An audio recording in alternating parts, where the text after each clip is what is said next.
Nejlepší diplomová práce, první místo. Maldiv 2MS zobrazování izomerů lipidů, lišících se polohou dvojné vazby v biologických vzorcích tkání. Magistra Dominika Bezdeková, Masarykova univerzita Přírodovědecká fakulta a doktor Antonín Bednařík, vedoucí práce. I zdánlivě nevýznamná změna ve struktuře molekul, například lipidů, může vést ke vzniku závažných onemocnění. Jak ale tyto nepatrné odchylky spolehlivě rozlišit a najít, kde přesně se v tkáních nacházejí? Jedno z řešení navrhla Dominika Bezdeková.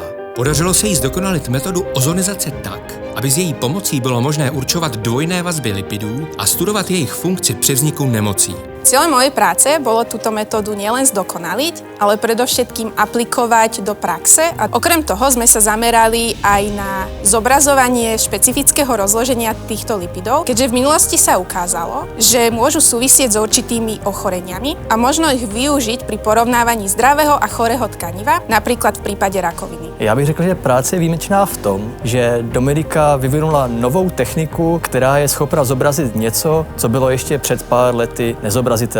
Já si na Dominice cením její nezdolné energie, která je opravdu úžasná. Když ona se do něčeho vrhne, tak to pohltí vlastně nejenom je, ale i všechny okolo. Prácu sme sa najskôr rozhodli rozšíriť v rámci našej vedeckej komunity, a to publikáciou v zahraničnom vedeckom časopise. Následne sme však cítili, že by sme chceli, aby sa dostala aj do povedomia širšieho nevedeckého okolia. A túto príležitosť nám poskytla práve cena Wernera von Siemensa, za čo sme nesmierne vďační.